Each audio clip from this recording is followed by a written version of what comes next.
One day, James had to wait at the station till Edward and his train came in. This made him cross. Late again! Edward laughed and James fumed away.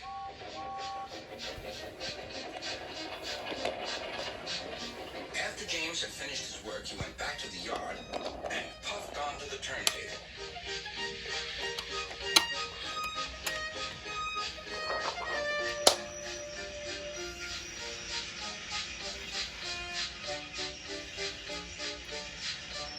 He was still feeling very bad-tempered. Edward is impossible, He grumbled to the others. he clanks about like a lot of old iron, and he is so slow, he makes us wait. Thomas and Percy were indignant. Old iron? Slow? Why, Edward could beat you in a race any day. Really, said James. I should like to see him do it.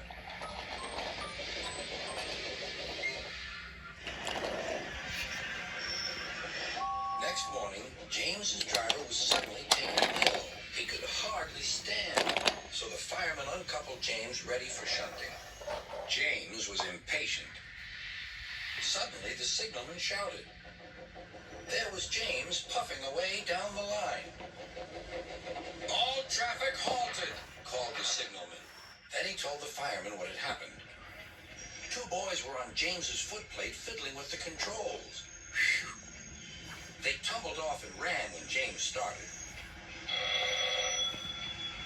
The signalman answered the telephone. Yes? He's here. Right. I'll tell him.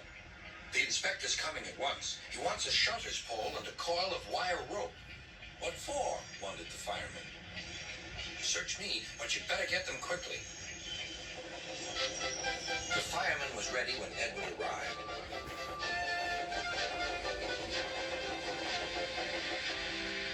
The inspector saw the pole and the rope. Good man, jump in.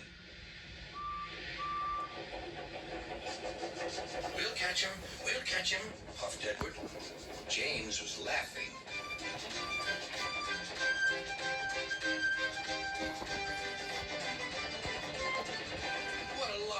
What a lark, he chuckled to himself. Suddenly, he was going faster and faster. He realized that he had no driver. What shall I do?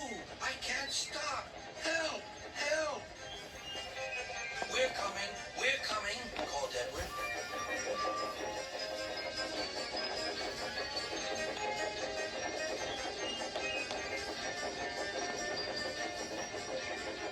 Edward was panting up behind with every ounce of steam he had.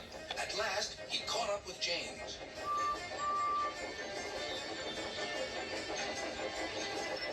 Steady, Edward, called his driver.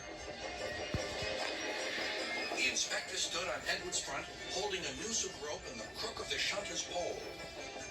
He was trying to slip it over James's buffer. The engines swayed and lurched. At last, got him, he shouted. He pulled the noose tight. Gently braking, Edward's driver checked the engine speed, and James's fireman scrambled across and took control. So, the old iron caught you after all, chuckled Edward. I'm sorry, whispered James.